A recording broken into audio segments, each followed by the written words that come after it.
Capítulo 118. En tiempos de cambio, la persona que más sufre es aquella que cree firmemente en los principios establecidos. Todo el ejército, avancen. En el cuerpo del ejército italiano comandado por Napoleón, sorprendentemente es Augereau quien más cree en los principios establecidos. El general de mayor edad es, por supuesto, Serurier. El general más conservador es, naturalmente, La Harpe. El general más rebelde es, sin duda, Massena. Sin embargo, Augereau, quien se mantiene más cerca de Napoleón y se mueve como la fuerza principal, es quien venera los principios establecidos. Esto se debe a su extensa experiencia en el mando militar, habiendo servido en Rusia y Prusia durante la época de la monarquía. Aunque es famoso por ser un maestro de la deserción, eso era algo común en los ejércitos del antiguo régimen. ¿Acaso el mismo Napoleón no tomó una larga licencia que rayaba en la deserción? Por eso Augereau, aunque se alegra de las victorias de Napoleón, también sufre. Porque hay demasiada diferencia con los principios establecidos que conoce. Su ayudante, el brigadier general Jean-Antoine Berthier, preguntó mirando nerviosamente a su alrededor. Excelencia, no nos habremos aventurado demasiado lejos. Este es Bassano, el extremo norte de la República de Venecia, donde los Alpes están a la vista. Son 43 kilómetros en línea recta hasta Padua, donde está el grueso de las fuerzas de Napoleón. También hay 33 kilómetros hasta la división de La Harpe, que se dirige hacia Vicenza en el oeste, y 50 kilómetros hasta la división de Massena, que se dirige hacia Milano, cerca de la capital Venecia. Están muy alejados del cuerpo principal y otras fuerzas de apoyo. Por eso los oficiales de la división de Augereau, incluido Berthier, no pueden evitar sentirse inquietos. Por el contrario, Augereau, conociendo los principios establecidos, negó con la cabeza. Esta dirección de Bassano está lejos de la fuerza principal enemiga. No es un buen lugar para que el enemigo ataque. Pero está cerca del territorio tirolés austriaco. No han retirado casi todas las fuerzas del frente norte. Augereau respondió mientras miraba el mapa de la República de Venecia en la tienda del cuartel general. Los soldados han sufrido demasiado últimamente. No está mal descansar un poco. Cuando se mueve un ejército, no es bueno solo presionar. A veces hay que dar libertad, ocasionalmente permitir el saqueo, y de vez en cuando las mujeres son necesarias. Sin embargo, desde que dejó Milano, Napoleón solo ha estado presionando al cuerpo del ejército. Esta es la razón por la que Augereau se ofreció voluntario para este lugar lejano. Augereau, una vez conocido como el maestro de la deserción, entiende bien el corazón de los soldados. Podrían ganar la batalla, pero perder la guerra si los soldados desertan en masa. Aquí podrán descansar bien sin preocuparse por el enemigo ni la supervisión de los superiores. Como prueba, los soldados ya estaban vitoreando. Vaya, pan blanco. Mujeres, ¿dónde están? Todas las bellezas de esta ciudad son mías. Ay, cómo me gustaría dormir. Ya estoy harto de dormir a la intemperie. Augereau también suspiró mientras masticaba pan blanco de trigo después de mucho tiempo. Ah, por fin puedo vivir. Mientras preparaba la mesa con sus ayudantes en la tienda del cuartel general, Berthier sonrió. Veo que usted también está cansado de las conservas, Excelencia. Se comen por necesidad cuando no hay otra cosa. De todo lo que ha hecho Frischutz, las conservas son lo que menos me gusta. Suena como si hubiera otras cosas que no le gustan. De repente, Augereau miró fijamente a Berthier. Antoine, ¿te gustaría que el futuro esposo de una princesa del antiguo régimen fuera uno de los nuestros? Berthier originalmente sirvió en el ejército de los Pirineos. Es decir, alcanzó el rango de general luchando junto a Augereau contra España. Una posición que antes de la revolución era imposible de soñar sin ser noble. Por eso entiende las palabras de Augereau.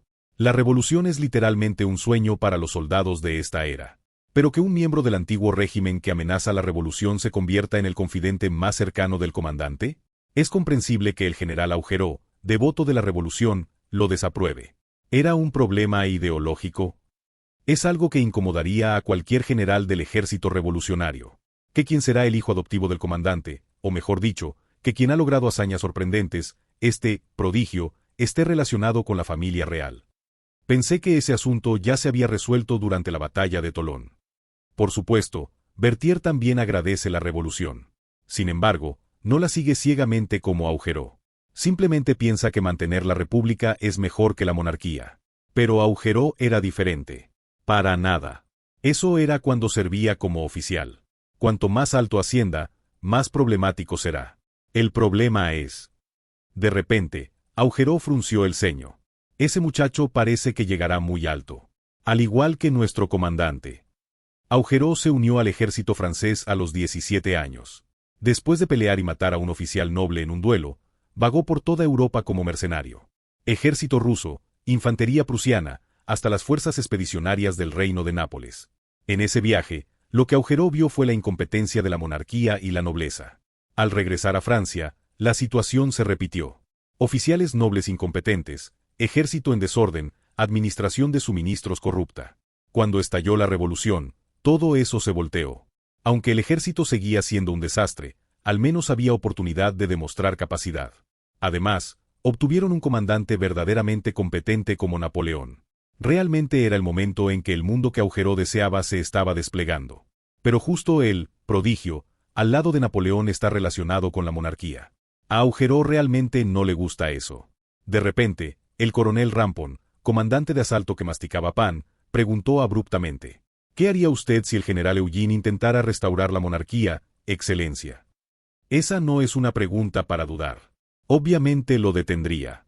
Es el deber del ejército revolucionario. ¿Y si el comandante lo permitiera?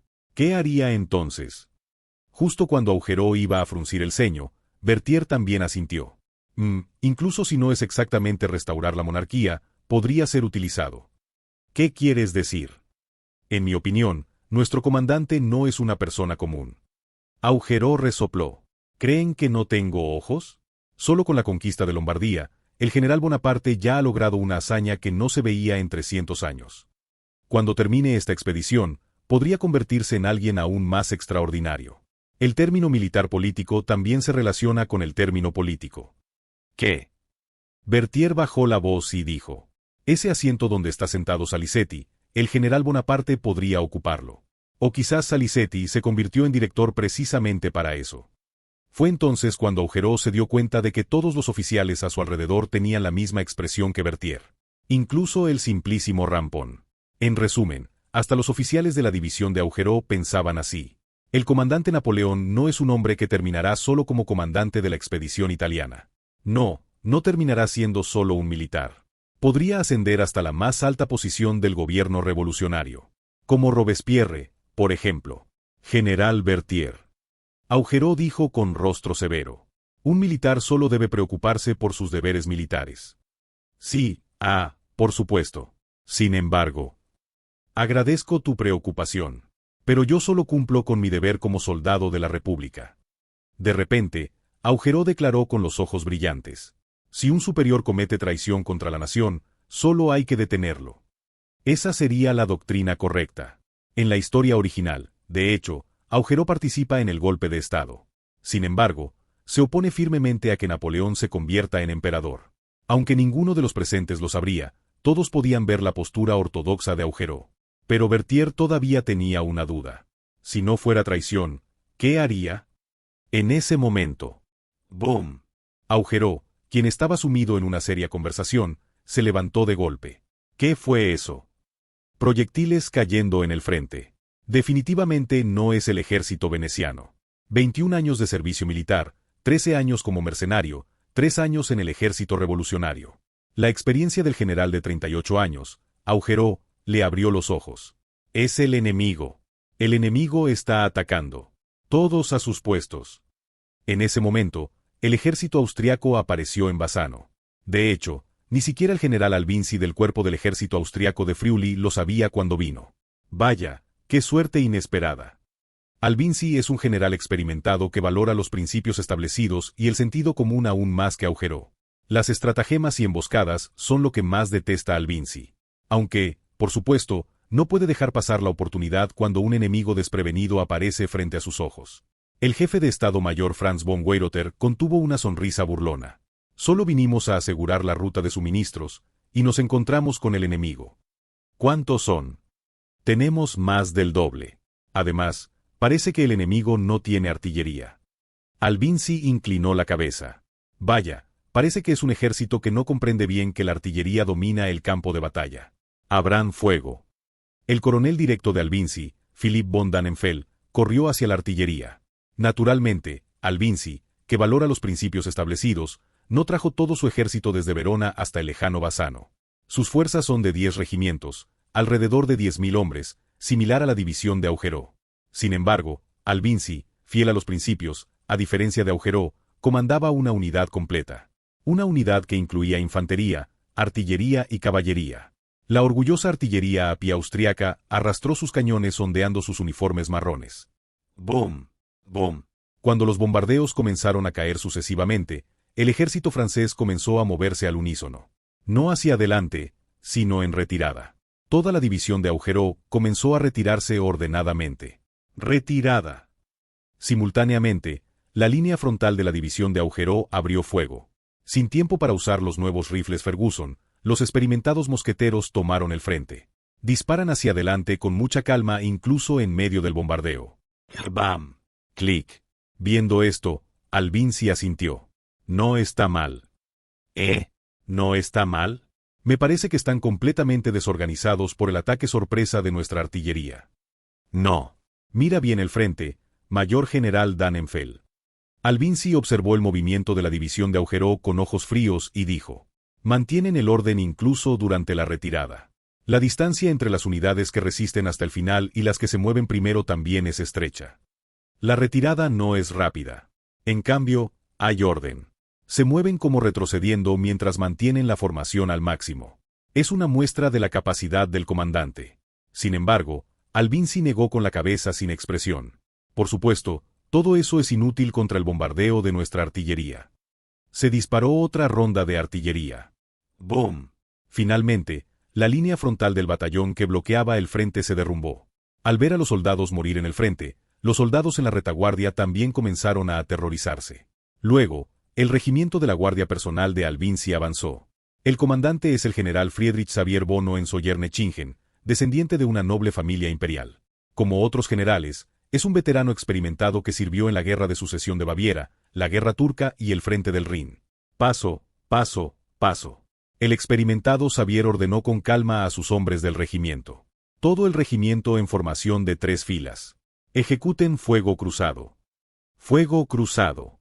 Una táctica donde la línea de fuego frontal y la trasera se alternan para minimizar los intervalos entre disparos. Se puede decir que es un método tradicional europeo de fuego rápido. ¡Bam! Finalmente, la división francesa de Augereau comenzó a colapsar. Se están derrumbando. Persíganlos. Sin embargo, diles que mantengan la formación sin apresurarse. Avancen. Pero continúen disparando mientras avanzan. Ante la orden de Albizi, Xavier gritó.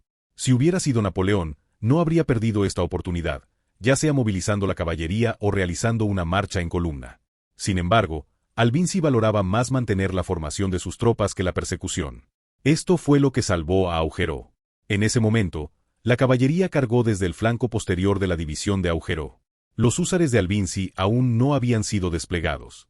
Apresuradamente, Xavier dio la orden de detenerse. Caballería. Detengan el avance por ahora. Simultáneamente, la caballería abrió fuego con pistolas. ¡Bam! La brigada de carabineros a caballo francesa. La brigada de Eugene había acudido al rescate de emergencia. Cuando comenzó el fuego de pistolas, el ejército de Albizi, como si se hubiera congelado por completo, detuvo su avance. La división de Augereau no perdió esta oportunidad. Comenzaron a huir todos juntos, llevándose solo a los heridos y el armamento, abandonando todas las provisiones. El enemigo se retira. Cuando Xavier gritó, el jefe de Estado Mayor Weyrother exclamó: «¡Hemos ganado!». Pero Albizi se rascó la cabeza y negó. «No está. Perdón». Radetzky lo mencionó. Que los franceses tienen un rifle que se carga por la parte trasera. Pensé que sería una copia del Windbutze, pero parece que no. Rifle de carga trasera. Es decir, el rifle Ferguson. Albizi tenía curiosidad por ver ese rifle en esta batalla. ¿No lo tiene esta unidad? ¡Qué lástima! Por ahora, recojan las provisiones enemigas. Y estacionen una guarnición en esta área. Aunque sintió que algo era extraño, Albizi, siendo un hombre apegado a los principios, no realizó una persecución arriesgada. Sin siquiera considerar que esto podría ser su perdición. Convencido de que asegurar la línea de suministros significaba la victoria futura. De cualquier manera, era el momento de la primera victoria austriaca en toda Italia. En Padua, todo el ejército se reagrupó en el cuartel general del cuerpo de Napoleón. Por mi error, perdimos valiosas tropas ante el enemigo. Aceptaré gustosamente incluso ser relevado de mi cargo. Augereau se arrodilló ante Napoleón. No podía soportar la vergüenza. Por exceso de confianza, ni siquiera pudo luchar apropiadamente contra el ejército austriaco. Además, fue rescatado por Eugene de Beauharnais, a quien él mismo había declarado públicamente como peligroso. No importa cómo se enteró, eso no es lo importante. Lo importante es que Augereau no cumplió con su responsabilidad. Pero Napoleón miró fijamente a Augereau y lo levantó. Al momento siguiente, Napoleón abofeteó fuertemente la mejilla de Augereau. Mientras todos miraban sorprendidos, Napoleón miró fijamente a Augereau y dijo: «Deja esas palabras arrogantes, Augereau». Augereau abrió mucho los ojos e intentó decir algo, pero Napoleón no se detuvo. «No he olvidado tu brillante actuación en Montenotte y Lodi. General. Pero piensa en el pasado. Antes de encontrarte conmigo, ¿habías logrado tales victorias? ¿Habías derrotado al ejército austriaco? No, siquiera habías logrado salir apropiadamente de Niza. Ciertamente son palabras ofensivas, pero todas son ciertas. Te convertiste en un general invencible después de encontrarte conmigo. De lo contrario, sufrir algunas pérdidas al enfrentarse al enemigo es algo cotidiano en la guerra». Fue entonces cuando Augereau, como si hubiera recibido un martillazo en la cabeza, se dio cuenta de algo. Había olvidado, debido a las victorias completas en Italia hasta ahora. La guerra naturalmente implica dar y recibir victorias y derrotas, no se trata de ganar siempre. Era sentido común hasta antes de encontrarse con Napoleón. De hecho, el mismo Augereau había olvidado ese sentido común. De repente, Eugene habló hacia Augereau, cuyo rostro estaba rojo de vergüenza. Además, el comandante previó el peligro y me envió. «No es así». Sí. ¿Crees que mi hijo, Eugene, se movería sin mis órdenes? Así que no hay nada de qué preocuparse». Eugene guiñó un ojo y consoló a Augereau. Después de todo, el general Augereau atajó espléndidamente al enemigo. Por supuesto, en realidad hay dos razones por las que Eugene pudo rescatar a Augereau. Una es que conoce la tendencia de Albinzi de priorizar absolutamente los suministros, como se mostró en la historia original. Incluso hasta el punto de asegurar las rutas de suministros en los Alpes. Naturalmente, la otra razón es el aviso del mensaje de plata. En el momento en que se le alertó del peligro de Augereau, Eugene movilizó la brigada de carabineros a caballo sin siquiera el permiso de Napoleón. Gracias a eso, Augereau y el armamento pudieron regresar sin problemas. Sin embargo, Eugene consideraba que esta situación era aún más ventajosa. Incluso Napoleón, sin entender esto, ladeó la cabeza. «¿Qué quieres decir?». Eugene señaló el mapa central en la tienda del cuartel general del cuerpo italiano en Padua. El lugar que señaló Eugene no era otro que Mantua, la fortaleza más importante del norte de Italia, donde se encuentra la guarnición austriaca. Un lugar que el cuerpo de Napoleón había evitado conscientemente hasta ahora. Finalmente, Canto sale de Mantua.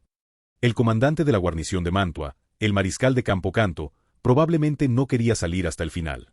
Pero finalmente tuvo que salir al mando del ejército.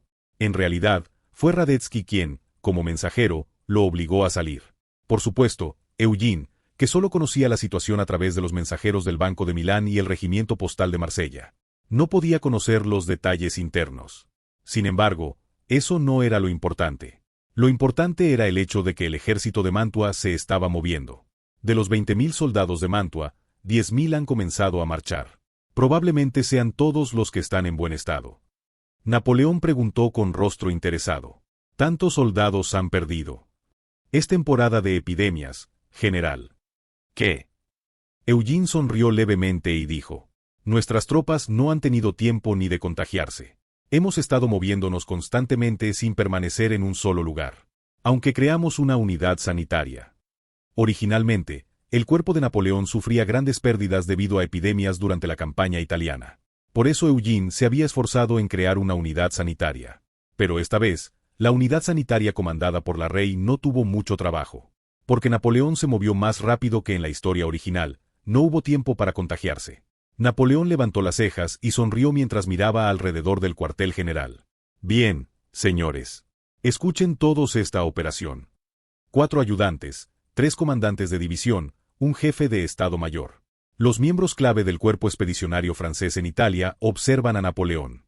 Todos intuían que esta batalla determinaría el destino final de la expedición. Napoleón sonrió torciendo la comisura de sus labios. Antes de que los dos ejércitos se unan, los destruiremos por separado. Así, incineraremos al ejército austriaco en Italia. El nombre de la operación es... El bastón de mando de Napoleón apuntó al mapa del norte de Italia. Cacería del águila bicéfala. El águila bicéfala, símbolo de la Casa de Habsburgo del Sacro Imperio Romano.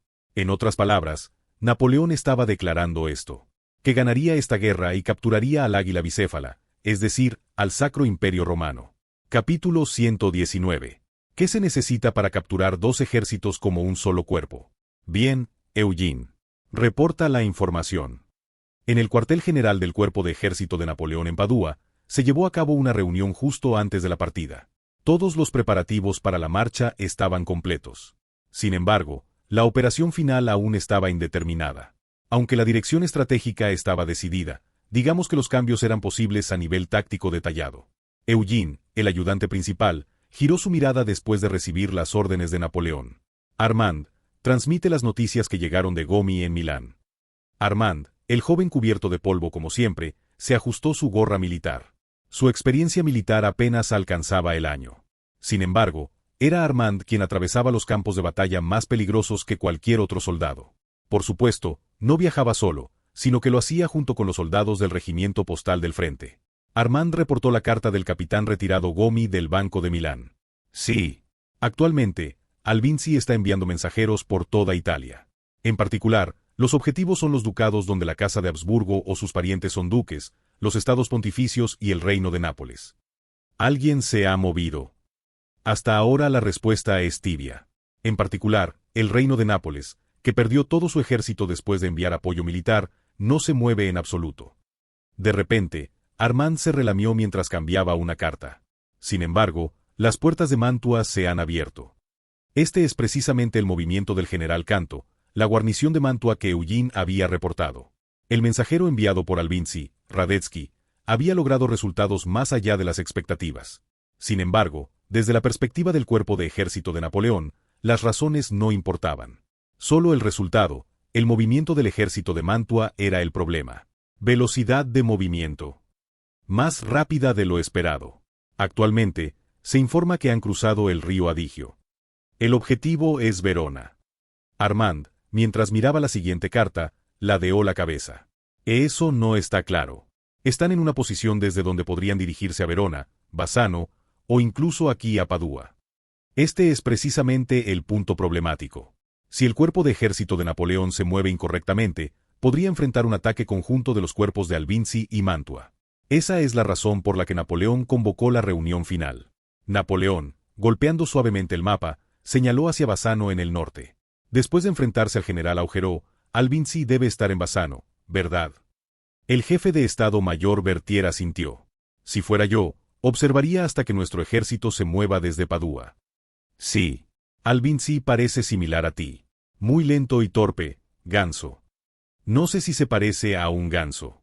Lo importante son las líneas de suministro. El ejército enemigo tiene sus líneas de suministro al norte de los Alpes. Se moverán de manera que protejan firmemente la dirección de los Alpes. En ese momento, Napoleón sonrió con satisfacción, como si estuviera convencido. Entonces, no se moverán específicamente para unirse con la guarnición de Mantua. No hasta que nosotros salgamos. Napoleón ya había decidido. Capturar primero a la guarnición de Mantua. Solo convocó la reunión para escuchar otras opiniones y tener certeza. Sin embargo, Berthier se rascó la cabeza por un momento antes de hablar. Hay un pequeño problema con la operación Águila Bicéfala, Su Excelencia Comandante. ¿Qué es, Berthier? Hemos asegurado todo el alimento, reparación de armas y caballos en Padua. Sin embargo, hay un artículo que, aunque hemos asegurado al máximo, nos falta un poco. En el momento en que escuchó las palabras de Berthier, los ojos de Napoleón se agrandaron. Pólvora. Naturalmente, todos los otros comandantes de división también se sobresaltaron. Entre ellos, sin duda, el más sorprendido fue Augereau. ¿Por qué? Porque tuvieron que dejar la mayoría de los suministros durante la apresurada retirada de la batalla de Bassano. Por ejemplo, la pólvora necesaria para librar batallas. Napoleón, frunciendo intensamente el ceño, preguntó. ¡Maldición! Berthier, no hay pólvora en los arsenales de la República de Venecia. No hay arsenal aquí en Padua. Tampoco parece haber habido mucha pólvora en Verona. Parece ser una tradición del ejército veneciano. ¿Qué han estado haciendo estos tipos sin prepararse para la guerra? ¿No eran parte de la alianza contra Francia? Venecia es parte de la alianza antifrancesa, o más precisamente, de la alianza contra Francia. Sin embargo, hasta que llegó Napoleón, Francia no compartía fronteras con Venecia. Por lo tanto, habían estado completamente desprevenidos. Parece que recién ahora están entrando en modo de guerra, pero ya es tarde para el territorio continental.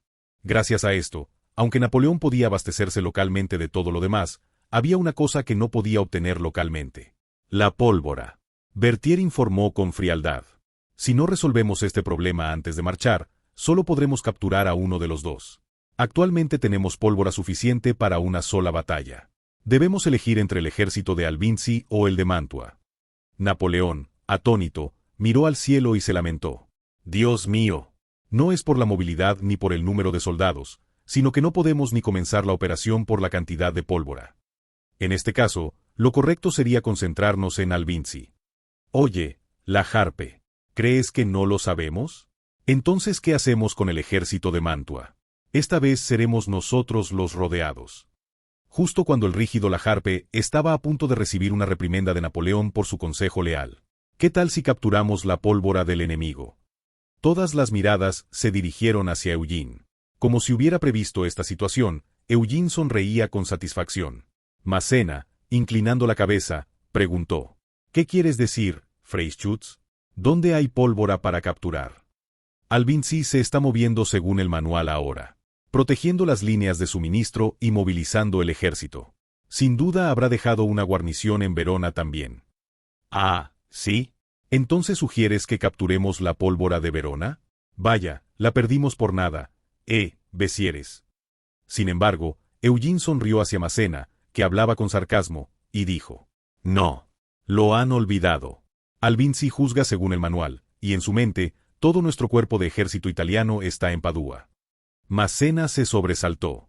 Como experto en tácticas no convencionales, había captado el significado de las palabras de Eugene. Eugene comenzó a trazar suavemente con tiza sobre el mapa. Verona, Padua, Bassano. Al conectarlos, se forma un triángulo. Trazo, trazo, trazo. Eugene golpeó repetidamente la línea que conectaba Verona y Bassano. Es decir, la línea entre Verona y Bassano. Entre estos puntos existe la logística enemiga. Pondrían la pólvora en un lugar así. Cuando se marcha asegurando todos los suministros a lo largo de la ruta de abastecimiento, esto es esencial. Aunque nosotros movemos todo de forma móvil desde la retaguardia junto con el ejército.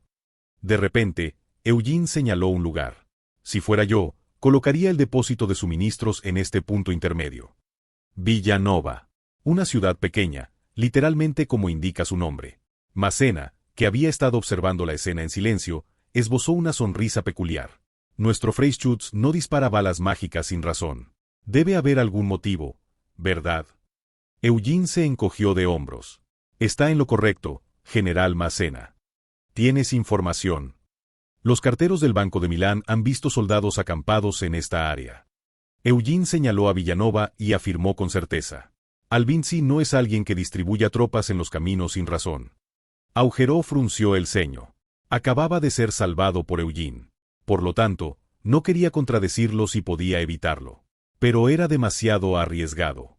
Juzgar que hay un depósito de suministros solo trazando una línea, sin información adicional, es literalmente un juego de azar. Es una posibilidad demasiado remota. No, yo creo que es posible, Augereau. Lance, no es algo que se pueda juzgar tan fácilmente. Por mi experiencia enfrentando directamente a Albizi, no es un general común. Pero sorprendentemente, el amigo de Augereau, el comandante de caballería Lance, le brillaron los ojos. La ubicación. ¿Qué? Olvídate de la habilidad de Albizi, Augereau. ¿Dónde peleaste con Albizi? En Bassano, que está justo frente a los valles alpinos. ¿Por qué peleaste en Bassano? Justo cuando Augereau estaba por desconcertarse, Lance exclamó con convicción: Es solo por los suministros enemigos. Tuviste la mala suerte de ir allí. Ese tipo está obsesionado con los suministros. Augereau, ¿no lo ves? Lance golpeó el suelo mientras señalaba a Villanova. Por lo tanto, Albizi no irá de Verona a Bassano sin un depósito de suministros. Ah, eso. ¿Y dónde pondría un obsesivo de los suministros su depósito? En el punto medio. Y preferiblemente en el lugar más alejado del territorio enemigo. Es justo aquí. Es la dirección diagonal del triángulo. Por supuesto, en realidad Eugene no señaló Villanova por esa razón. Era por la historia original. Incluso en la historia original, donde se desarrolla una guerra de maniobras mucho más compleja, Alvinzi mantiene su depósito de suministros en Villanova. Y ahora Alvinzi controla el noroeste de Venecia. No hay forma de que deje desatendido un punto estratégico como Villanova. Mientras Eugene solo sonreía en silencio. Napoleón asintió hacia Eugene. Bien. Pero no puedo asignar muchas tropas para una misión de saqueo. La caballería será suficiente. El general Lannes y yo iremos. Espera, ¿por qué yo? Eugene le guiñó un ojo a un desconcertado Lannes. Porque esta operación necesita absolutamente un hombre apuesto y seguro de sí mismo. Ya que es una apuesta incierta. Lannes es valiente, pero no imprudente. Sin embargo, en el momento en que escuchó las palabras de Eugene, sus ojos se entrecerraron. Se dio cuenta de que había algo más. Al siguiente momento, Lannes dio un paso adelante. Bien, vamos. Napoleón también tomó su decisión. Lo permito. Y nosotros también avanzaremos. ¿Qué? Su excelencia comandante, después de asegurar la pólvora. Si esperamos así será demasiado tarde, Berthier. Además, ¿esperas que la caballería arrastre los carros de pólvora hasta Padua? El campo de batalla es un lugar de cambios turbulentos. Las operaciones siempre pueden cambiar. Incluso si el ejército de Mantua es débil y por eso se decidió capturarlo primero. Napoleón declaró mientras agitaba su brazo con fuerza. Nuestro ejército principal también se moverá. Saca a Alvinzi de Bassano. Y si es necesario, capturamos a Alvinzi primero.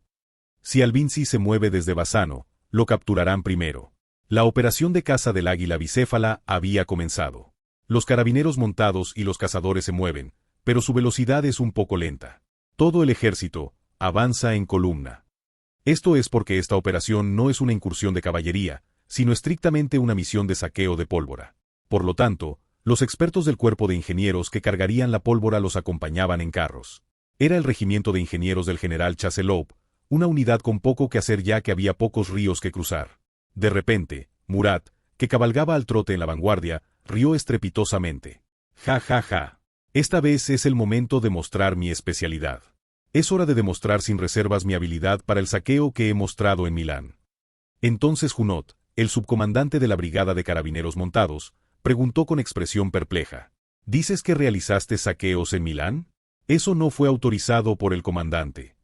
¡Qué tonterías! Es natural tomar cosas del enemigo que se resiste a nuestro ejército. ¿Olvidaste que soy el comandante de la policía militar montada? No. ¿Estás diciendo que simplemente saqueaste a los campesinos rebeldes? Eso. Ante un Junot atónito, Murat se jactó mientras se pasaba la mano por sus rizos. Ja. Solo hay que ganar, Junot. Esa es la verdad del mundo. Eugene, que observaba la marcha de la brigada de 1000 carabineros montados, se encogió de hombros mientras miraba en esa dirección. Murat no está equivocado. Oye, joven brigadier, no es bueno que te aficiones al saqueo tan pronto. ¿Qué pretendes ser cuando crezcas? Usted fue quien me enseñó eso primero, Junot. Lo olvidó. Era una referencia a cuando Eugene y Junot se conocieron por primera vez en Toulon. Junot le enseñó primero a Eugene sobre las requisas forzosas. Antes de que Junot pudiera protestar diciendo que aquella situación y la actual eran diferentes, Eugene ordenó con actitud severa. Murat, los pecados se limpian con méritos. Demuestra sin reservas que puedes limpiar tu pecado de desobedecer las órdenes del comandante en esta misión de saqueo. Murat miró de reojo a Eugene y rió a carcajadas. Por supuesto, brigadier. Jejeje. Ahora verán mi verdadera habilidad. Aunque su actitud era arrogante, ahora reconocía a Eugene como un verdadero general. De hecho, Eugene también había perdido mucho de su aspecto juvenil después de casi un año de combate. Incluso había crecido lo suficiente como para montar a caballo de un solo movimiento. Aunque, por supuesto, seguía siendo mucho más bajo que el alto Murat. Fue entonces cuando, de repente, Lannes, que dirigía a los cazadores de los Pirineos, se acercó a Eugene. Oye, joven jinete, ¿cuál es la verdadera razón por la que me llamaste? Te lo dije antes, ¿no? Que necesitábamos un jugador seguro de sí mismo. Para esta apuesta. No mientas. Ajustándose elegantemente su gorra negra de cazador, Lannes torció la boca. Realmente hay pólvora allí, ¿verdad? En ese caso, podrías haber ido solo. Eugene abrió ligeramente los ojos y sonrió. Ciertamente, incluso en la historia original, Lance era conocido por su excelente intuición. Parece que captó la insinuación de Eugene. La insinuación de que realmente había pólvora en Villanova. ¿Cómo lo supo? La mirada del sargento Armand era sospechosa. Villanova, Armand pasó por allí, ¿verdad? Probablemente solo estaba tenso. Armand vino por otro camino. Aunque es cierto que hay pólvora en Villanova. Eugene decidió corregir su juicio. No era intuición, parece que solo fue una suposición. De cualquier manera, aunque el proceso de Lance estaba equivocado, el resultado era correcto. Muy suavemente, mientras miraba hacia el noroeste, Eugene murmuró en voz baja. En realidad, quizás tengamos que luchar allí. Si eso sucede, tú lo harías mejor que yo. Se refería al cuerpo de ejército de Canto de Mantua. ¿Por qué llegó a esa conclusión? Hay 3 razones. Una es la velocidad de marcha del cuerpo de Canto, que avanza desde Mantua hacia Bassano. Eugene tiene en su poder un informe del Banco de Milán que indica que es extraordinariamente rápido para un cuerpo de ejército austriaco. Todo el mundo, tiren los suministros. Solo guarden raciones para 3 días. Dormiremos en el camino. La segunda razón es que incluso en la historia original, las tropas de guarnición salen de Mantua. Por supuesto, hay una razón más decisiva. Es porque hay una notificación de las letras plateadas. Cuerpo de ejército de Canto de Mantua, marchando hacia Villanova. Naturalmente, Lance, que no podía ver las letras frente a los ojos de Eugene, preguntó asombrado. ¿Con quién vamos a pelear? Solo con caballería. No solo caballería. Tenemos a esas personas que van con nosotros. No. Pero ellos son ingenieros. Entonces Chasseloup, observando la situación, gritó desde el carro de suministros. Sí, nosotros también nos esforzaremos por no quedarnos atrás. Mientras observaba los carros alejarse, Lance chasqueó la lengua. Por el contrario, Eugene sonrió y giró su montura. Incluso con la notificación de las letras plateadas, obviamente existía la posibilidad de no encontrarse con el enemigo. Todavía estaban a finales del siglo XVIII. La única forma precisa de saber dónde estaba el enemigo era mediante el reconocimiento. Bueno, lo sabremos si nos encontramos. Quizás ni siquiera nos encontremos. Depende de la velocidad del enemigo. Viendo a Eugene alejarse, Lance chasqueó la lengua y ordenó a su subcomandante. Habla como un enigma. Vamos. Bessieres. Simultáneamente, la caballería de los Pirineos también comenzó a trotar. La columna de carros, caballería y carabineros avanzó. Para capturar al águila bicéfala, robando los suministros austriacos. A la misma hora, había un hombre que rompía con el sentido común del ejército austriaco. Todos, abandonen los suministros. Solo lleven raciones para 3 días. Dormiremos en el camino. Había un hombre que lideraba una fuerza de 10.000 soldados, conocida como la guarnición de Mantua. Era el mariscal de Campo Canto. Hasta ahora, había sido un general que permanecía escondido en la fortaleza natural de Mantua. Sin embargo, finalmente había llegado el momento decisivo y salió de Mantua. El factor más importante era el joven oficial Radetzky, que marchaba junto a Canto como un oficial de Estado Mayor. Lo está haciendo bien, Su Excelencia Comandante. Cuando Radetzky asintió, Canto frunció el ceño y resopló. Realmente tenemos que hacer esto. De todos modos, el mariscal de campo Albinzi habrá establecido depósitos de suministros en varios lugares. Solo tiene que resistir hasta Villanova, el depósito de suministros más cercano. Entiendo. Pero, ¿realmente hubo una orden del emperador? Ante la pregunta de Canto, Radetzky respondió con cara descarada. Sí. ¿No le mostré la orden? Hasta que termine esta campaña, el comandante superior es el general Albinzi. Por supuesto, era una orden falsificada. Hasta ahora, Radetzky había vivido como un soldado leal y honesto. Sin embargo, se había endurecido tras sucesivas derrotas, fugas y experiencias de supervivencia, tanto como para falsificar una orden del Consejo Supremo de Guerra austriaco para hacer salir a Canto. No pensaba en las consecuencias. Lo esencial era capturar a Napoleón. En ese momento, el ayudante del ejército, Ferdinand Minkwitz, gritó. Uf, uf, uf. Comandante. Esto es demasiado cruel. Primero, deberíamos descansar un poco más.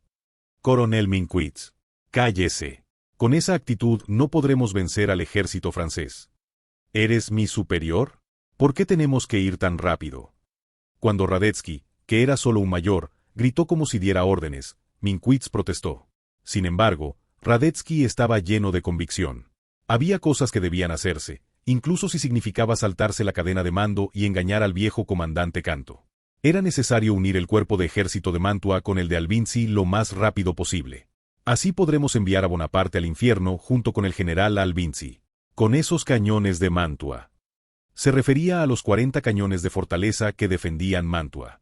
Estos cañones eran precisamente la razón por la que Radetzky, desde el momento en que los vio, decidió que debía sacar al ejército de Mantua. Incluso si eso significaba falsificar órdenes. Retumbar. Los 10.000 hombres de la guarnición de Mantua avanzaban hacia el norte junto con los 40 cañones, sin saber que la caballería del cuerpo de ejército italiano de Eugene y Lanz también estaba avanzando. Hacia Villanova, el bastión austriaco del norte. Capítulo 120. Italia en septiembre, originalmente, no tiene un alto nivel de precipitaciones. ¿Está lloviendo? ¿En serio? Hippolyte se quejó mientras sacudía el agua de lluvia acumulada en su sombrero. Eugene, observando el clima cambiante, pensó que era como el calentamiento global. En realidad, lo que sucede en esta época es un fenómeno opuesto al calentamiento. La pequeña edad de hielo, es decir, una era donde el clima se vuelve repentinamente frío y ocurren anomalías climáticas. De cualquier manera, para un ejército en marcha, la lluvia es un problema muy molesto. Eugene respondió ligeramente. Este año los cambios climáticos son severos. No hay nada extraño en eso. Así, la pólvora se mojará. Transmite la orden de cubrir los carros de suministros con lonas impermeables. Aunque, ¿nuestra pólvora no está corneada? Cornear, es decir, el proceso de reprocesar la pólvora negra. Originalmente, la pólvora negra es una sustancia hecha mezclando carbón, salitre y azufre en polvo. Sin embargo, esta pólvora tiene el problema de ser débil ante la humedad. El método ideado para defender contra la humedad es el corneado, es decir, un método de refinamiento que consiste en amasar y secar la pólvora en polvo, y luego dividirla en granos más grandes. Con este método, la pólvora se vuelve resistente a la humedad y también se puede controlar el tiempo de combustión. Por supuesto, cuando se fabrica con prisa, no hay tiempo para el proceso de corneado. Pero actualmente, toda la pólvora de la Legión de Napoleón es suministrada por la Compañía de Suministros Militares de Marsella. Por lo tanto, todo había pasado por el proceso de corneado. Aún así, si recibe mucha lluvia monzónica, quedará inservible. Mientras observaba a Hippolyte correr para transmitir la orden de los trabajos de impermeabilización, Eugene murmuró: «Cuando termine esta guerra, tendré que desarrollar seriamente una nueva pólvora». La lluvia torrencial cayó como si respondiera. En ese momento, el subcomandante coronel Junot, que se refugiaba rápidamente de la lluvia dentro del carro, inclinó la cabeza. «¿Qué es eso?» «Pólvora que no produce humo». «¿Qué? Eso es posible». Eugene respondió medio en broma, sonriendo. «También hice estas granadas de percusión y rifles, ¿no? ¿Qué podría ser imposible? Es cuestión de tiempo, esfuerzo y fondos». En realidad, la concepción también es un problema. La pólvora sin humo, por ejemplo, algo como la famosa nitroglicerina. La primera pólvora sin humo, la nitrocelulosa, fue creada en 1845. Dicen que nació cuando accidentalmente vertieron una mezcla de ácido nítrico y sulfúrico sobre algodón. Tales combinaciones son difíciles de concebir a menos que ocurra un accidente real. Por otro lado, Eugene conoce la anécdota, por lo que podría hacerla si se esforzara. Solo que el riesgo de accidentes es aún mayor que con el fulminato de mercurio, por lo que todavía lo está posponiendo. Sin embargo, mientras marchan bajo la lluvia, anhela la pólvora sin humo, que originalmente es líquida y no se ve afectada por la humedad. Aunque si se crean rifles de retrocarga y pólvora sin humo, la naturaleza de la guerra también cambiaría. Por ejemplo, en lugar de luchar en formación como ahora, habría batallas de disparos mientras se arrastra. ¿Podría Napoleón seguir triunfando como ahora? ¿Qué pasaría con Eugene? De repente, como rompiendo los pensamientos de Eugene, un jinete se precipitó desde el frente. Así hasta la caballería de reconocimiento parecerá ratones mojados. Es el coronel Bessieres, comandante del 13º Regimiento de Caballería Ligera de los Pirineos, una unidad de cazadores. ¿Cómo está la situación del reconocimiento, coronel Bessieres? No está bien, brigadier Eugene. El general Lannes está corriendo personalmente con el reconocimiento, así de mal está. Todos los movimientos se han vuelto lentos. ¿El general Lannes en persona? Vaya, creo que deberíamos hacerlo regresar. Cuando Eugene gritó sorprendido, Junot respondió riendo. ¿Por qué? Un general liderando desde el frente es impresionante. Eso es cuando no hay enemigo cerca. No sabemos cuándo podríamos encontrarnos con el enemigo. Además, Esta vez la división Macena no nos está siguiendo, Junot. ¿Qué quieres decir? Oye, brigadier, ¿nos estás ocultando algo? Junot no tiene particularmente intuición, pero es bastante perspicaz. Sintió que Eugene sabía algo. Sin embargo, en lugar de explicar, Eugene frunció el ceño y buscó al jinete con mejor capacidad de penetración. No hay remedio. Lasalle. El capitán Lasalle, que estaba holgazaneando mientras se refugiaba de la lluvia, corrió hacia Eugene. ¿Me llamó? Soy Lasalle, el húsar que penetra cualquier lugar, en cualquier momento y donde sea. No es momento de tonterías. Capitán Lasalle, conoce la geografía de esta zona. Lasalle, recordando por un momento, guiñó un ojo. Si es por esta zona, debe ser donde vive Alesia del pueblo de Arcole. Así, una mujer de piel aceitosa. Por un momento, incluso Eugene se quedó sin palabras ante tal respuesta. Probablemente cuando el ejército francés ocupó Verona, él salió por su cuenta a divertirse con mujeres. Con una expresión incrédula, Junot preguntó sacando la lengua. «Cucu, ¿cuándo diablos fue este tipo hasta allá a conquistar mujeres? ¡Qué envidia!». Junot, cállese. No es momento para decir esas cosas. Lasalle, entonces ve inmediatamente a esa zona y trae al general Lannes. Entiendo eso, pero ¿qué razón debo dar? Siendo parte de la brigada de cazadores a caballo, claramente se había estacionado en Verona por su cuenta. Sin embargo, Eugene no tenía tiempo para regañarlo por este asunto que era prácticamente una deserción. En el momento en que escuchó el nombre de Arcole, un mal presentimiento lo invadió. Además, brilló la notificación de las letras plateadas. Dile que la Legión Mantova podría estar en esta zona. Mirando las letras que aparecieron frente a sus ojos, Eugene insistió. Canto, avanzando hacia el norte desde Mantova con fuerzas a nivel de división. La velocidad se había incrementado de manera extraña. Eugene tampoco sabía la razón. Sin embargo, lo que estaba claro era que una fuerza a nivel de división, es decir, unos 10 ml hombres, avanzaba hacia el norte. Lasalle, al parecer comprendiendo que ya no era momento de bromas, saludó seriamente. Entendido. Al siguiente momento, Lasalle salió disparado como una bala. Para atraer a Lannes. Sin embargo, ni siquiera era necesario que Lasalle corriera. Corran, rápido. Es el enemigo. Lannes gritó mientras corría como si le fuera la vida en ello. Slash, slash, slash. Desde atrás se escuchaba el fuerte sonido de espadas siendo blandidas. Lo desafortunado es que el enemigo también tiene caballería. Por otro lado, lo afortunado es que la caballería enemiga, los húsares, no pueden disparar. De todas formas, la lluvia es una condición igual para todos. Chorreo. Limpiándose la lluvia que caía, Lannes cabalgó con fuerza. Detrás de Lannes venía Hubert, un oficial de caballería que suele salir junto con Lasalle. Hubert gritó mientras repelía con su sable a un húsar que se abalanzaba. Eso es lo que mencionó el brigadier Eugene. Maldito jinete pequeño. Como era de esperar del hijo de un suboficial pequeño, nunca dice las cosas claramente. Aunque para ser pequeño, Eugene parece bastante alto. Cuando Hubert respondió riendo, Lannes resopló. Entonces le cortaré las piernas para hacerlo más pequeño. Cuida bien mi sable. Ah. Lannes cabalgó mientras mataba a un húsar austriaco lanzándole su sable. De este lado hay 30 jinetes de reconocimiento. El enemigo es un cuerpo completo de 10.000. Lejos de poder enfrentarlos, sería afortunado no morir rodeado. En ese momento, Champeaux, que corría junto a ellos, gritó. ¡Ah! La caballería enemiga es el doble. A través de la lluvia, apareció caballería desde el flanco. ¡Van! Lannes, sorprendido por el sonido del disparo, levantó la cabeza. Son aliados. La caballería que apareció por el flanco era la unidad comandada por Lasalle. La unidad de Lasalle apuntó sus armas al unísono a través de la lluvia. Sus rifles son los Marsocap, que usan fulminato de mercurio. Pueden disparar bajo la lluvia. ¡Van! Mientras los húsares enemigos se dispersaban, Lasalle gritó hacia Lannes. ¡Por aquí! Atravesando la lluvia, Lannes apenas logró regresar a la unidad principal. Al parecer, la unidad principal de Eugene también había salido apresuradamente. Se podía ver a 3.000 jinetes avanzando junto con los carros de suministros. Son 1.000 de la brigada de cazadores a caballo y 2.000 jinetes de la caballería de los Pirineos que participaron en el saqueo. Lannes. Está bien. Al ver a Eugene corriendo apresuradamente mientras gritaba, Lannes chasqueó la lengua. Ah, en serio. Con esa cara no puedo golpearlo. ¿Quién le dijo que saliera? Me parece que claramente ordené enviar exploradores. ¿Quién va a salir en territorio enemigo si no lo hago yo? Peinándose el cabello con estilo, Lan preguntó a Eugene. Por cierto, ¿qué hacemos con esto? No podemos luchar solo con los que tenemos.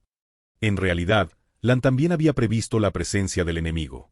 Solo que no pensó que sería una unidad completa, y como ellos eran caballería, creyó que llegarían más rápido.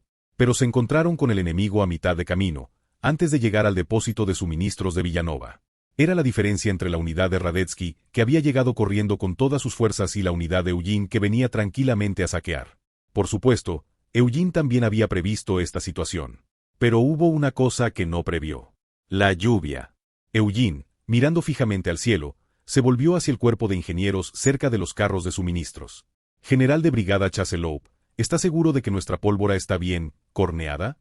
Mirando a los 300 miembros del regimiento de ingenieros, el general Chasseloup informó. Bueno, usted debería saberlo mejor, brigadier Eugene. Es suministrada por la compañía Beauharnais. No disparó bien hace un momento. Eso fue gracias al Marsocap y al fulminato de mercurio. En fin, como está lloviendo, tendremos que cambiar la estrategia. ¿Qué quiere decir? Eugene dijo mientras miraba a lo lejos a través de la lluvia. Vamos a capturar la artillería enemiga. Originalmente, Eugene tenía otra táctica en mente. Si tuvieran que luchar en el depósito de suministros, pensaba librar una batalla explosiva detonando toda la pólvora. Pero el enemigo llegó más rápido de lo esperado hacia Villanova, y además la lluvia dificultaba las explosiones de pólvora. Eugene recordaba haber visto este tipo de campo de batalla en la historia original. ¿Dónde? Es la batalla más famosa entre las guerras que libró Napoleón. Waterloo. Por supuesto, Lan, que ni siquiera sabía dónde estaba Waterloo, abrió mucho los ojos. ¿Qué? Capturar la artillería. Al final, el poder de fuego es la debilidad de la caballería, ¿no? Si tenemos artillería con nosotros, no hay infantería que no podamos romper. Eso es cierto, pero... No tenemos unidad de artillería. Eugene se volvió hacia Chasseloup y sonrió. Originalmente, el cuerpo de ingenieros es una rama de artillería. General Chasseloup, es posible. Waterloo, el último campo de batalla de Napoleón en la historia original. La noche antes de esa batalla, llovió en Waterloo. El terreno se volvió fangoso, haciendo muy difícil el movimiento de la caballería. Pero la caballería de Napoleón logró tomar la ventaja por un momento después de muchas dificultades. Capturaron los cañones británicos. Sin embargo, para inutilizar estos cañones, se necesitaba un puñado de clavos. Porque tenían que clavar las boquillas de los cañones para inutilizarlos. En ese momento, la caballería francesa no tenía clavos, y como resultado, Napoleón perdió su última oportunidad de victoria. Lo que Eugene está pensando ahora es exactamente lo opuesto. Porque planea capturar los cañones enemigos para dispararlos. Justo cuando todos estaban atónitos con la boca abierta, Chasseloup asintió. Es posible. En ese momento, Eugene gritó hacia otro subcomandante, el coronel Murat. Murat, es hora de mostrar tus habilidades de ladrón. Murat, un hombre de rápidos reflejos, agarró su caballo como un resorte. Ah, te digo que no es robo, es saqueo. Bien, vamos. Muchachos. El batallón Murat de la brigada de cazadores a caballo partió hacia el pueblo de Arcole, donde esperaba el enemigo. Por supuesto, para la legión Mantova austriaca, era una situación como un rayo en cielo despejado. Los franceses aparecieron en el frente. Sí. Jadeo, los perseguimos, pero se nos escaparon. ¡Idiota! Canto, enfurecido, pateó al húsar que informaba. Aunque era una época donde el maltrato físico era común, la violencia de Canto era particularmente notable. Deberías haber informado cuántos eran, qué tipo de tropas enemigas, qué bandera tenía el comandante enemigo. Viendo esta escena, el mayor Radetzky, el mensajero, frunció el ceño. No era por el maltrato de Canto. Había algo extraño en la aparición del enemigo. Esto es extraño. ¿Qué cosa? Comandante, ¿no se supone que el enemigo está en Padua? Radetzky preguntó a Canto, que había detenido los golpes. Y sin embargo, llegar hasta aquí. ¿Será posible con tropas regulares? Canto abrió mucho los ojos. Lo que Radetzky decía era simple. Las fuerzas que encontró la caballería húsar también eran de caballería. Son todos de caballería.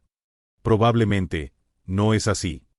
Es una lástima no poder usar los cañones. Ha parado la lluvia. Si son de caballería, no son rival para la división Mantova de unidad completa. Podrían ganar fácilmente desplegando infantería de línea para atacar al enemigo. El ayudante Minkwitz informó mientras revisaba el estado de las tropas. Sí, aunque la pólvora está mojada, los rifles no sé, pero los cañones deberían poder. En ese momento, resonó estruendosamente el sonido de cañones. ¡Boom! Canto, sorprendido, se dio la vuelta. ¿Qué es ese sonido? Son cañonazos. No me digas que el enemigo. No puede ser. Justo cuando el ayudante Minkwitz estaba por entrar en pánico, Radetzky abrió los ojos de par en par. Están disparando desde atrás. Pero cuando se dieron cuenta, ya era demasiado tarde. ¡Boom! Ciertamente era el bastión del que la Legión Mantova se había sentido más orgullosa hasta ahora. El guardián que protegía la fortaleza. Los cañones que habían traído como bolas de fuego para matar al maldito Napoleón. Pero ahora esas bolas de fuego estaban destruyendo a sus propias tropas. Son nuestros cañones. Recuperadlos inmediatamente. Esos bastardos han capturado nuestros cañones. Pero la orden de Canto llegó demasiado tarde. Al frente, el río Adigio al este de Verona. Un puente que cruza la pequeña ciudad de Arcole. El puente se llama Puente de Arcole. Hacia allí se dirigía la caballería. Minkwitz gritó. Los bastardos están atravesando el puente de Arcole. En el puente, el hombre a la cabeza es Lannes. Bien, ahora es el momento de los disparos. Lannes apuntó su pistola junto con un grito de guerra. Van. 1 de octubre de 1795. La batalla de Arcole había comenzado. Junto con la carga de la caballería bajo el mando de Eugene y Lannes. Capítulo 121. Tierra fangosa, caudal rápidamente creciente, puente tambaleante. Después de la lluvia de otoño, las olas del río Adigio son violentas. Este es Arcole, el lugar donde originalmente se libró la batalla legendaria. Es famoso porque Napoleón, al frente, realizó un asalto preventivo contra el enemigo a través del puente. Sin embargo, si Napoleón hubiera hecho un asalto preventivo innecesario, innumerables ayudantes habrían muerto. En la historia original, Muiron murió, Berthier y Lannes resultaron heridos, y Augereau apenas sobrevivió. Ahora, hay quienes galopan por este peligroso lugar. ¡Maldición! ¿En serio tenemos que atravesar esto a caballo, brigadier Eugene? De repente, Junot gritó mientras cabalgaba junto a Eugene sobre el río agitado. Pero ahora el más preocupado es Eugene. En cuanto a la habilidad de equitación, Eugene no es particularmente sobresaliente. Simplemente tomó en serio las palabras de Lannes de que los soldados solo seguirían si había un liderazgo desde el frente. Pensando que quizás no debería haberse puesto al frente, Eugene gritó. No lo hago porque quiera. Solo sostenga bien las granadas. Si las deja caer, estamos acabados. Parece que voy a acabar cayéndome al agua. Solo atravesemos el puente. Si logramos eso. Eugene miró fijamente hacia adelante y declaró. Con una sola granada, el enemigo se desmoronará. No es solo una promesa vacía. El cuerpo de Mantua tiene una debilidad que solo conocen los infiltrados o aquellos que conocen la historia original. Es una epidemia. La fortaleza de Mantua, situada en medio del lago, no solo es difícil de atacar, sino también difícil de entrar y salir para los defensores. En esa situación, con toda la humedad del verano, era inevitable que se propagara una epidemia. Hay una razón por la que solo unos 10.000 de los aproximadamente 20.000 defensores marcharon hacia el norte. Aunque sean tropas capaces de marchar, todos están en un estado físicamente vulnerable. Y ahora, los cañones que creían aliados los están bombardeando. ¡Boom! Por supuesto, ese bombardeo también arremetió contra la brigada de 1.000 cazadores a caballo que galopaban por el puente. Dios mío, Chasseloup no detiene el bombardeo. Le dije que lo hiciera a propósito. ¿Quieres que carguemos bajo una lluvia de proyectiles? Eugene gritó a Junot, que chillaba. Si no, ¿cómo va la caballería a vencer a la infantería? Cállese y sígame. A lo lejos, la caballería de Lannes está cargando después de cruzar el río por un desvío. Además, Eugene tiene un método secreto para arriesgarse. Las notificaciones de letras plateadas están apareciendo en masa después de mucho tiempo. Decenas, cientos, miles de patrones plateados aparecen y desaparecen en el aire. Peligro, muerte instantánea, seguridad. Crisis, avance posible. Por supuesto, Eugene no podía evitar todos los peligros. Ocasionalmente había jinetes que salían disparados al ser alcanzados por proyectiles perdidos. Sin embargo, esta es una batalla que solo se puede ganar si se está dispuesto a sacrificarse, y vale la pena hacerlo. ¿Cuál es la razón? porque si ganan esta batalla, pueden acorralar al enemigo. Cazadores. De repente, Eugene, que finalmente había cruzado el puente al frente, gritó: «Hoy destruiremos al enemigo con estos cazadores. Destruyámoslos. Lancen las granadas». Aunque aún no es mayor de edad, quizás por eso mismo la voz de Eugene se extendió con más agudeza. Los cazadores a caballo que seguían detrás respondieron y cargaron. De repente, Junot, apretando los dientes como si lanzara una piedra, arrojó una granada a Eugene. FSSSH. ¡Boom! Como si fuera una señal, todos los cazadores a caballo lanzaron sus granadas al unísono. Se dispersan. Ante las sucesivas explosiones de granadas, el cuerpo de Mantua finalmente no pudo resistir y se dispersó.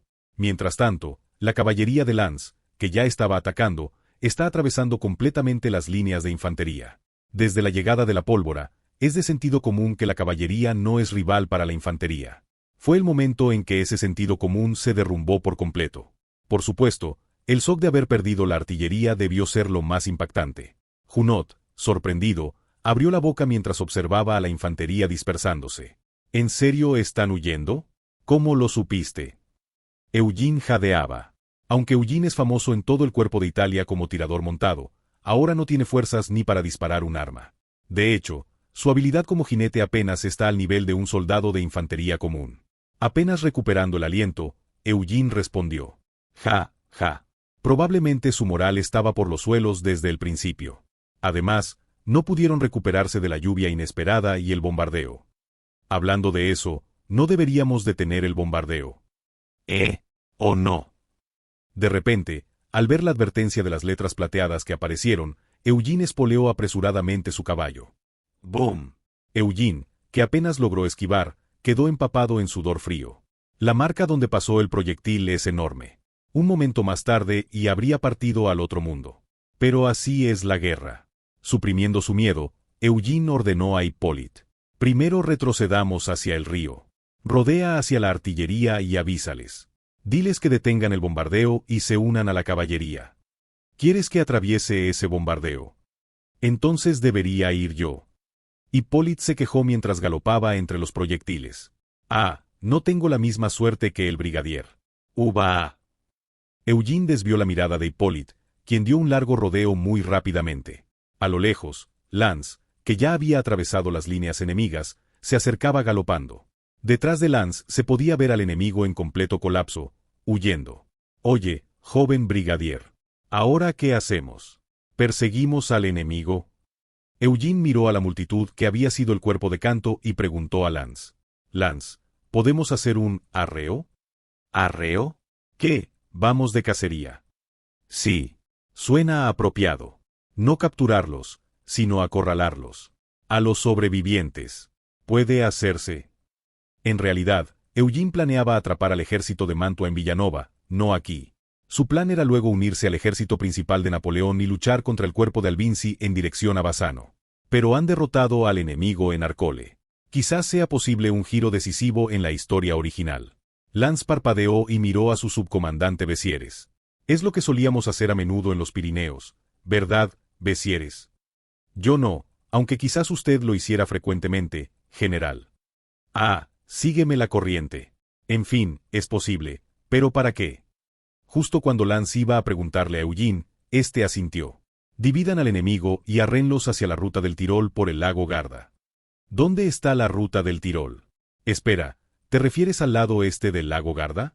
¿Por qué allí?» «Si ese lugar es ocupado, se abre el paso Brenner.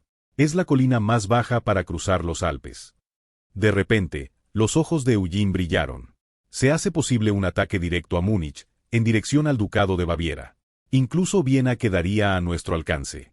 Pero, ¿cómo se moverá Albinzi, ese obsesionado con los suministros?» Esta es una situación que ocurre por casualidad en la historia original. En la historia original, Napoleón y Albinzi se enfrentan desde Bassano hasta Caldiero. Durante esto, Albinzi se dirige al lago Garda para unirse con Mantua. Aquí, mientras Napoleón maniobra para detener a Albinzi, ambos ejércitos se encuentran en Rivoli, el punto de paso en el lado este del lago Garda. Pero Rivoli era un lugar que, una vez atravesado, abría el camino hacia los Alpes. Por eso ambos ejércitos chocarían con todas sus fuerzas. Ahora, Eugene está tratando de crear esta situación artificialmente, usando una estrategia de señuelo. Aunque no conocía la historia, Lance entendió las palabras de Eugene y espoleó su caballo. Empecemos el arreo ahora. Vamos, Bessieres. Hubert. Championnet. Lance se llevó a 2 de los 3 aspirantes a húsares. Como una tormenta, la caballería de los Pirineos comenzó a arrear sin descanso al ejército de Canto.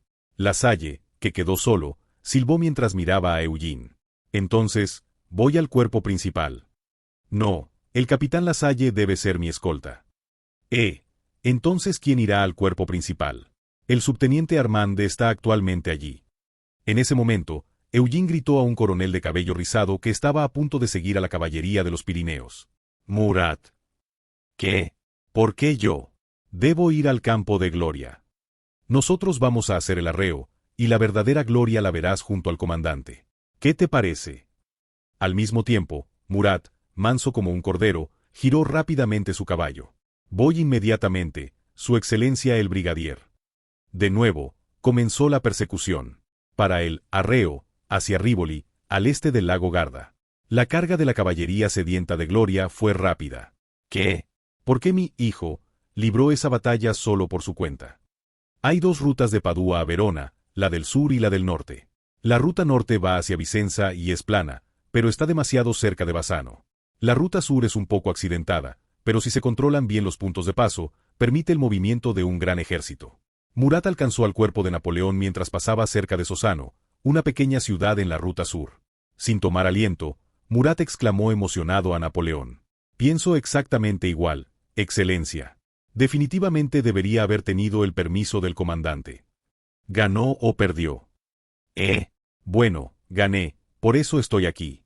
Pero aún así, fue una operación imprudente.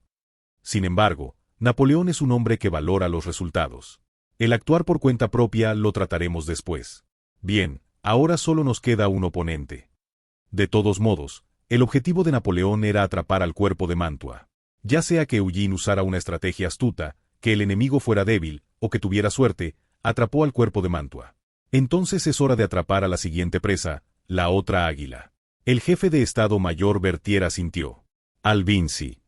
Vamos, dime, Ganso. ¿Cómo debemos atraer a Alvinzi? Podríamos atacar directamente Bassano. Napoleón resopló con burla. Entonces Alvinzi, que ama al ortodoxo, seguramente se arrastrará hacia el valle de Bassano.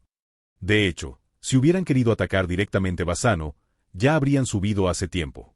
Sin embargo, Bassano, justo al sur de los Alpes, es un lugar difícil para operaciones a gran escala. Existe el inconveniente de tener que librar combates dispersos. Es un lugar que el cuerpo de Napoleón quiere evitar, ya que necesita derrotar al enemigo de un solo golpe decisivo. Massena, escuchando la conversación en la tienda del comando, asintió levemente. Si hay una batalla por las alturas en dirección a Bassano, será problemático. Está cerca del territorio enemigo y no conocemos bien el terreno. Oh, Massena, ¿por qué tan cauteloso? ¿Te asustaste al ver lo que le pasó a Augereau? ¿Qué va? Es mucho más fácil atraerlos a pelear que correr hacia ellos, ¿no? Como he visto hacer al comandante. De alguna manera, ante las palabras aduladoras de Massena, Napoleón sonrió complacido. Ja ja ja. Sí. Debemos atraer a Alvinzi. Y hacer que venga corriendo como si le quemara la cola. En ese momento, Murat, parpadeando y rascándose su cabello rizado, intervino. Ahora el joven brigadier, no, Freischütz, no, tampoco. En fin, el brigadier Beauharnais se fue a realizar una persecución hacia el lago Garda. Napoleón, Massena y Berthier abrieron mucho los ojos. ¿Ir al lago Garda en lugar de unirse al ejército principal? Si fuera solo Eugene, podrían pensar que cometió un error por su falta de experiencia. Pero, ¿no fue Lance también con él, quien ya tiene años de experiencia en guerra? Napoleón frunció el ceño y presionó a Murat. Di General Bonaparte. En fin, el lago Garda. Sí. El, Petit, General Bonaparte se dirige ahora hacia Rivoli, por el lago Garda. ¿Rivoli? ¿Dónde es eso? Dijo por qué. Petit, es decir, pequeño, Bonaparte. Murat había tanteado rápidamente el humor de Napoleón.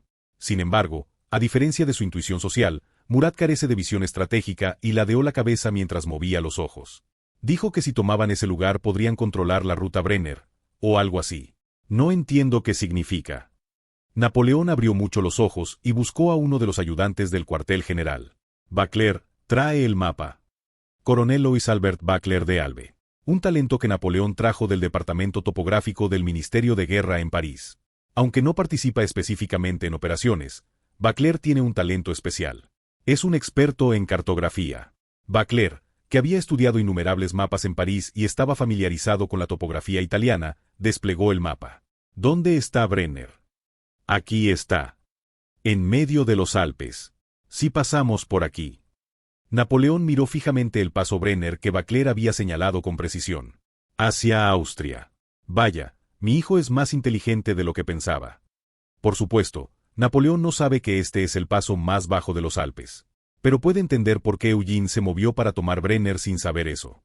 Es para aparentar que está tomando control del camino hacia Viena, la capital imperial. Napoleón es un hombre que actúa muy rápido una vez que toma una decisión. Vamos a Rivoli. Entenderá al Vinci. Va, hablas como un ganso. Sería bueno si fuera tan incompetente como para no entender eso. Napoleón sonrió mostrando los dientes ante la pregunta del jefe de Estado Mayor Berthier. Más bien, podríamos simplemente atacar directo a Viena. No es eso lo que quieren en París. Es algo que horrorizaría a Salicetti, que se quedó en Padua. Después de todo, está sugiriendo que podrían abandonar a Salicetti, dejar Milán y aventurarse en un ataque directo a Viena. Sin embargo, Napoleón estaba seguro. Pero Albinzi vendrá sin falta. Mientras la artillería a caballo cambiaba ruidosamente de dirección, el cuerpo principal de Napoleón se puso en marcha nuevamente. Retumba. El cuerpo principal de Napoleón también había cambiado su rumbo hacia Rivoli. Si no hubiera recibido las noticias, quizás Albinzi no se habría movido de Bassano. Canto, idiota. Pero había un jinete que había regresado vivo a Bassano. Un hombre normalmente inexpresivo, sereno y frío. Un soldado más alemán que los alemanes. Albinzi temblaba mostrando emociones como nunca antes. Sin embargo, una persona fría suele recuperar la calma rápidamente. Reprimiendo su ira, Albinzi miró fijamente al jinete que había regresado con vida. «¿Ha sobrevivido de nuevo, Radetzky?» «Sí. Me disculpo profundamente». «Sí, deberías disculparte. Si Canto fue un idiota, ¿no deberías tú haber sido más inteligente?» En ese momento, Bellegarde, el jefe de Estado Mayor, preguntó a Radetzky, otro superviviente que había regresado. ¿A dónde fue el mariscal Canto, Radetzky? ¿Por qué has vuelto solo? Ahora que lo mencionaba, Canto no estaba. ¿Habría muerto en el campo de batalla? Radetzky, aparentemente avergonzado, respondió temblando. La caballería enemiga nos persiguió y nos dispersamos.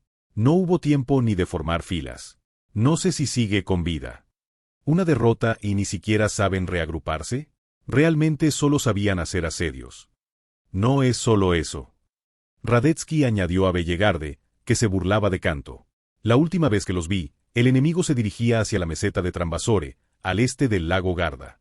En ese momento, Albinzi, que apenas contenía su ira, abrió mucho los ojos. El barón Laudon, que escuchaba en silencio, el general Liptoy, que estaba deprimido, y Rosselmini y Chubirs, que miraban a Radetzky con compasión, todos abrieron los ojos de par en par. La meseta de Trambasore, esa es la región de la meseta cerca de Rivoli. En otras palabras, es el comienzo de la ruta Brenner, el camino hacia los Alpes. Bellegarde miró apresuradamente al comandante. Ese es el camino por donde vinimos. Lo sé. Seguramente esos locos no intentarán atacar directamente Múnich, ¿verdad? En ese momento, Albinzi, que finalmente no pudo contenerse más, golpeó la mesa. ¡Van! La golpeó con tanta fuerza que la mesa de madera se rompió. Casi jaque mate. Co-comandante. No, aún no es jaque mate. Pero no podemos quedarnos quietos. Albinzi, apretando los dientes, reflexionó con rostro pálido. Si se abre la ruta Brenner, todos seremos destituidos por su majestad el emperador. No hay opción. Originalmente, a Albinzi no le gusta moverse sin una preparación perfecta. Pero ahora debe moverse incluso sin preparación. Si pierden la ruta Brenner, aunque no pierdan contra Napoleón, habrá un cambio de comandante. Todo el ejército, dirección meseta de Trambasore. A máxima velocidad. 4 de octubre de 1795. 3 días después del estallido de la batalla de Arcole. Finalmente, Albinzi también se dirigió hacia Rivoli. Hacia el campo de batalla decisivo de toda Italia, donde Napoleón y Albinzi se enfrentarían.